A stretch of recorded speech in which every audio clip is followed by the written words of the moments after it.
Hey everybody, welcome back to another episode of FSi DFS Fantasy Baseball Picks. I'm your host, Mega 31. It is Friday, uh, getting towards the end of March here, but second day of baseball. Hopefully, open day went well for you. And tonight we have an eight-game slate, which six out of the eight games are in domes, and the other two are in California, where it should be pretty dry, so no weather to worry about, which means no wind either, and temperature should be decent for hitting also. So should see some good results here. Just keep in mind, still, it's some of the teams are still treating this as an extended spring training through March and April. Pitchers aren't really stretched out yet.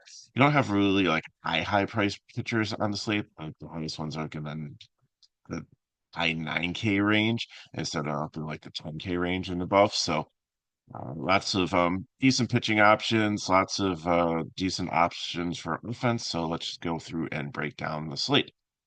So start with the first game with Baltimore at Toronto. Charlie Morton and Gossman on the mound. Morton, his spring training wasn't bad, 3.38 ERA. Strikeouts were kind of down. He only had 6 and 4 games, 8 innings, so only 2 innings apiece. So it might not be really stretched out. So um, probably somebody in a GPP. Rossman on the other side had a really rough spring training. His ERA was 7.71, six earned runs, only two home runs. So strikeouts are kind of there, but I like the Baltimore offense. They were doing pretty good even without Gunnar Henderson in the lineup. Jackson Holiday is like looking better. It's out in the lineup with some speed. And so definitely like the Orioles. I'm going to target Gossman here. And then the Blue Jays on the other side of it, I think make a decent GBP. Morton's a good pitcher. He's not going to get a bunch of Ks, and Toronto doesn't strike out a lot, but I think that he'll do well enough to have a clean game uh, and or Baltimore has a four total, and the Toronto has a 4.45, which I don't know. I definitely think that the Orioles are going to score more runs here. So if you're betting, then you might take that into consideration. Next team up, we have Pittsburgh and Miami. Mitch Keller and Connor Gillespie. Gillespie didn't go very deep, so he might only go like 2 to 3 innings here. I think he's really starting. Was really trying to stretch him out. Worst a pitcher on the slate, percentage wise, like really didn't fan many in spring training. There are some Ks in the pits line, so it's okay, but I think that you really don't want to because he's not going that deep and because he's probably not gonna get like a lot of Ks. Like I think there's better punts, but if you're mass multi entering it, I don't think he's a fade for you. Heller on the other side is kind of in the same GPP range there. His ERA was actually pretty good, 2.4, one home run, four earned runs, 13 strikeouts in 15 innings. So he averaged about 3 innings start. So he probably could go 3 to 4 today. Bat wise, I think they're both just like cheap fill-in stacks here. You really the highest price guy is Xavier Rivers and Marlins for like 4K, and Reynolds and Cruz like 4.5 and 4.8, but everybody else is kind of the 3K range. So definitely some bats if you take the Dodgers are more expensive. I think Texas guys are pretty up there. If you're going to pay up for pitching and you need some value, then you can definitely plug in a mix and match of these two teams, and hopefully that will give you enough balance to have a successful lineup. So next up, we have Boston and the Texas Rangers. Tanner Houck, another one, struggled in spring training. Worst ERA on the slate from spring training. In 4 games, he amassed an 11.2 ERA, 19 runs, 17 earned runs, only one home run, though. And his strikeout per nine was 4.6. He only had seven strikeouts in, um, in 13 innings. So that's not very good. So, and definitely like the Texas bats here against him. And Jack Leiter on the other side of things here, 3.48 ERA. Uh, not walks. But the strikeouts are kind of there. Also, he had 21. So I think that he's somebody that you can definitely consider in the cheap range to potentially use. But I see like Boston has a 4.61 total, which is one of the highest ones on the slate. So it looks like Vegas and some of the other sites are thinking like the Red Sox offense over him. But if you need to go down for a pitcher, I think that he out of the three 6K ones is probably the safest. So Red Sox bats are definitely like in a GPP against him, and like I said, Texas bats are probably third favorite in cash. Mets in Houston, McGill and Hunter Brown. McGill in spring training, 4.42 ERA, not bad. 8 runs, only one home run. Some strikeouts there. 17 innings, he had 18, so a little bit more than like one per inning.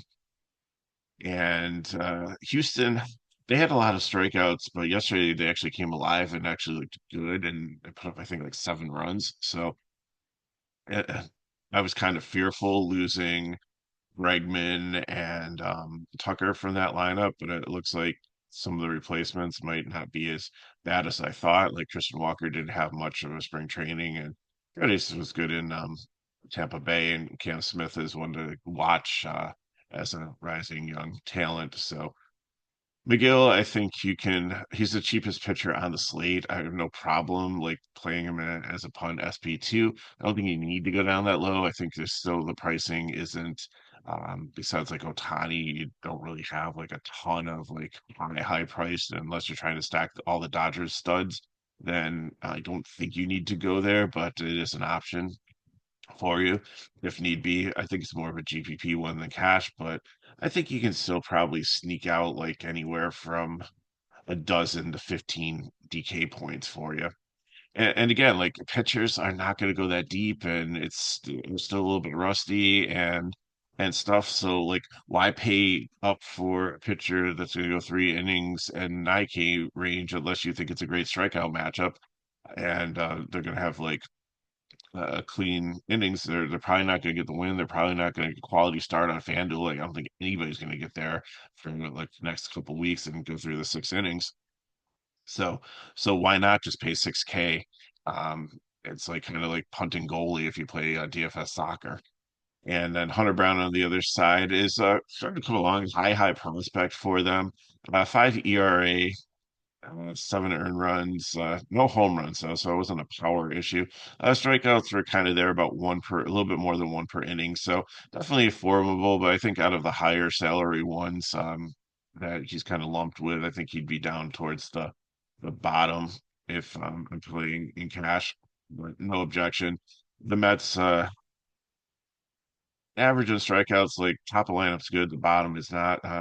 They're a little bit expensive here too, with like Lindor and Soto and Alonso's price come down a little bit. It's under 5K. I think if he was facing a lefty, he'd be up there. So that wise, I think they're both like GPP options for you. Houston's got the higher total at 4.23. The Mets totals under 4. So I think they respect Brown a little bit here, and the Houston bullpen's decent. But I think both of them are playable in GPP. I'd probably play them as stacks. There's nobody who's like that has individual matchups that I would take as like one-offs here. It'd probably be like a stacker fade for me.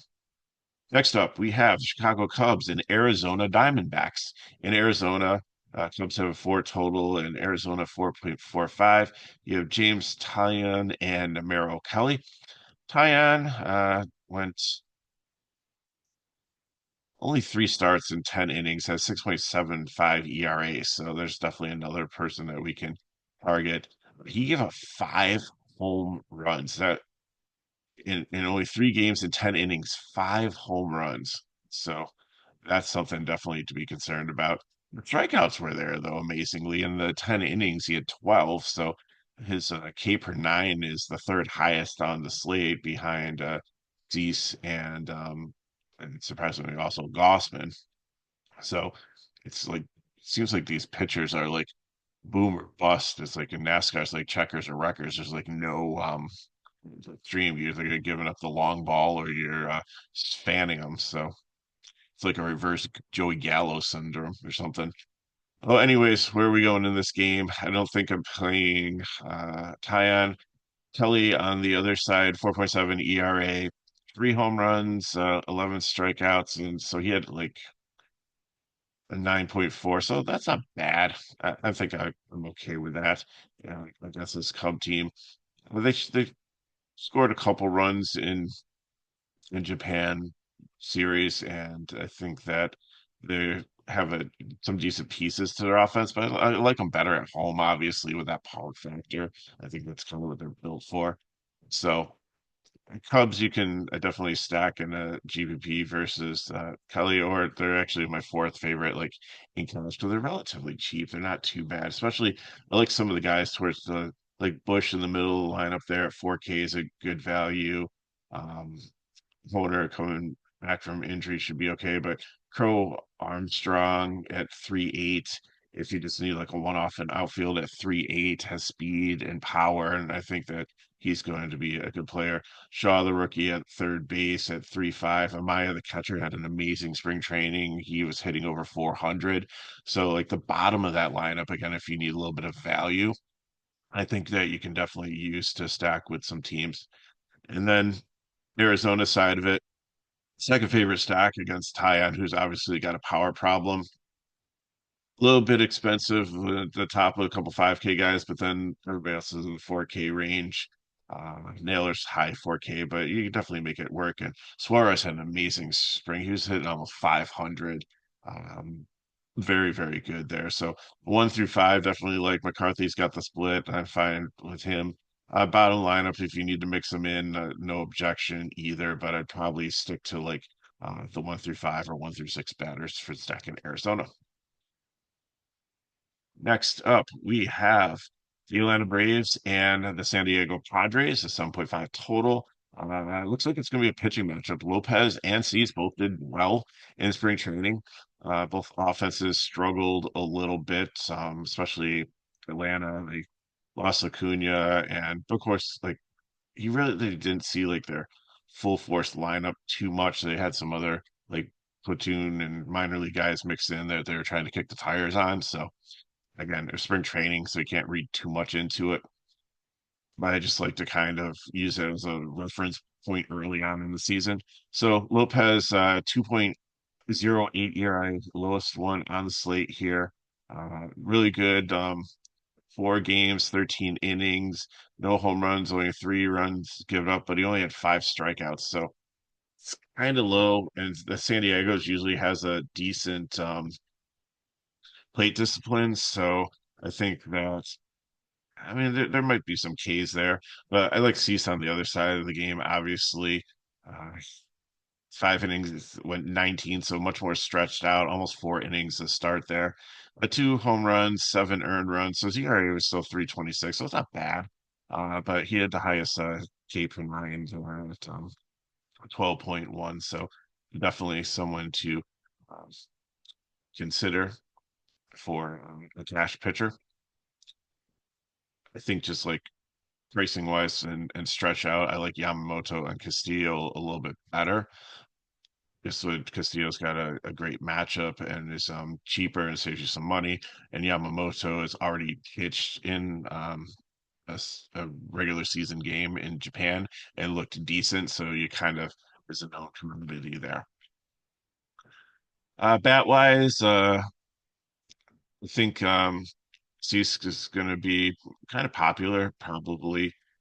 I don't know, I have to like have up to like 35-40% ownership.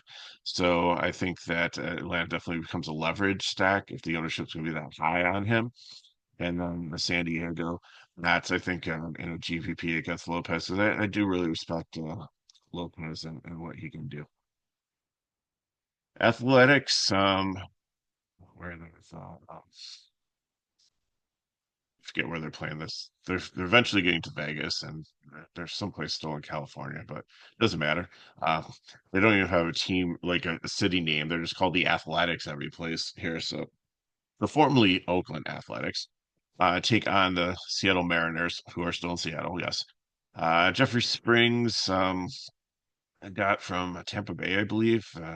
Was a decent young prospect there, and then Luis Castillo on the other side has been like the Seattle ace for a couple years now.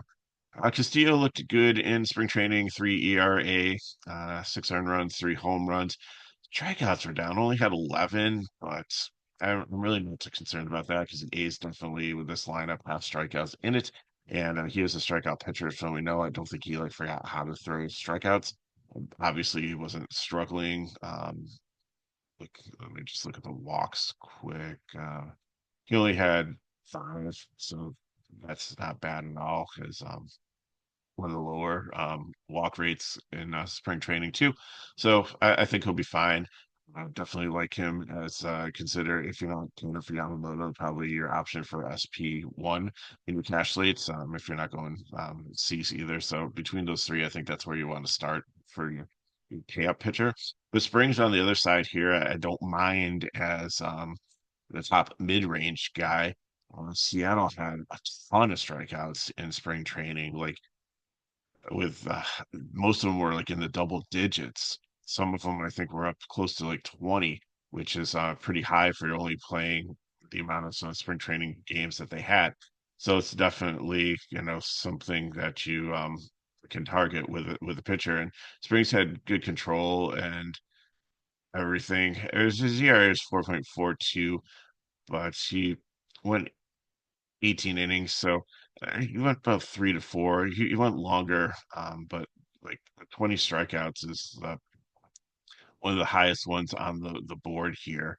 So he gave up 3 home runs and 9 earned runs, but I think like Seattle is they definitely have some power stuff. And I'm gonna play this both ways. I'm gonna play Springs probably as my SP2 if I'm not paying down to in the 6K range for for my cash, but I'm also going to probably play Seattle in a GPP and target him. So I think you can. This is going to go one of two ways. Obviously, I mean that's like the most profound statement of the year because obviously there's only two outcomes. Springs does well and gets the strikeouts, or Spring gets lit up. So going to play both sides of the narrative, and I think the Springs does decent is the cash one, and Springs gets lit up is my GPP. Okay, final game on the slate here: Detroit and Los Angeles Dodgers. Flaherty at Yamamoto. Nice pitching matchup here. Uh, and Yamamoto, I think, is going to be probably the most popular pitcher on the slate. People are going to pay up for him. And Detroit only has a 3 total, so Vegas kind of agrees. Like it's the lowest total on the slate. So obviously a very good candidate. And in his first start, he only has like a 1.8 ERA. Strikeouts are there. Like look, it's a really good command. So definitely a lot of positives there. And Flaherty is not bad either. He has a 3.94 ERA in spring training, 4 games, 16 innings. So it's about 4 innings, probably about the max that everybody else is going to go, probably somewhere in the 80 pitch range. And 9 for a K for 9, 16 strikeouts there, 1 home run, 7 earned runs, and walks were within range too. So I know it's the Dodgers. They're a decent lineup. Betts didn't look bad after losing all that time with whatever stomach bug he had that caused him to lose a bunch of weight. So it's good to see him back and healthy. It's good to see Freeman back in the lineup after he had like the strain and was scratched for the Japan series. So and Max Muncy has actually been hitting the ball a little bit. Will Smith has been consistent with contact also. So it's a decent Dodgers team here. It just seems like they keep on reloading. So we'll see what happens if they can stay healthy. I'm not going to give them the World Series title, but I think they're definitely probably the number one contender out there right now until somebody else steps up and raises their hand with the pitching depth that they have this year and the hitting. So obviously, Dodgers make a good stack. I have them at the bottom just because Flaherty, I think, is a formidable pitcher against them, and they're so expensive. I'd rather take Baltimore, Arizona, Texas, or Chicago, who I'm targeting guys that looked really rough in spring training. Flaherty did not look rough. And then Detroit is obviously going to be a leverage stack that you, in case Yamamoto has like a bad start, because any pitcher can. It's a high variance sport, anyways. Like anything can happen. That's why they play the game. So definitely play a Detroit stack and a GPP for a buck. And if they go off, the ownership's gonna be so low that he's probably gonna help you out. So I got going around the games. Let's look at some cores and get you on your way for your Friday to start off the weekend. So go take Yamamoto's cash with Springs again. You can take Castillo or Cease there, and then give me the Baltimore, and I'm going to fill in with Arizona. So Rushman at first base, you got different options. You can take Naylor or Mount Castle or O'Hearn struggled a little at first base in spring training, but he has splits. Second base, again, you have like Westberg, or you can take a Marte there. And then there's a ton of different options to fill in for the final outfield spot. For GPP, give me Castillo up there. Again, Cease is decent. Flaherty, if you really want to go contrarian, Brown's okay. I'm probably gonna fill in with a 6K pitcher. And then here, give me Seattle and give me Texas. So Jock Peterson's first base eligible, so I like him there. And Semyon Polanco, Seager, Langford, and J-Rod is where I'm going, and I'll probably fill in the rest with more Texas and with more Seattle players. Or if you need to take a one-off at catcher and punt it, I do that often too. If you want to get a better outfielder, um, a better SP2, then that's the way to go. So look for the cheapest guy playing and just plug him in the lineup, and there's nothing better on a DFS slate than a punt catcher home run. So I got for you. If you have any questions, put in the chat below. Hit me up, MegaRoad31 on Twitter/X. I'll probably be off for the weekend because I have my NASCAR coverage. So the Truck Series speculation videos up. Xfinity and Cup will be have actual data, so they'll be coming up over the weekend. And then I'll try to be back Monday for to cover that slate for baseball. So but in the meantime, if you want to drop into FSi DFS, go to the description of the video. It takes you to our website for our pricing page. $6 a day MVP gets you coverage for everything, $25 a week. And we have a la carte things like lowest like $3 a day just to play like Major League Baseball or any sport. So we got for you. We got you covered to help you out for the weekend. So thanks for watching. Good luck in your contest. Hope you have an amazing weekend. I will see you on Monday. And until then, good luck.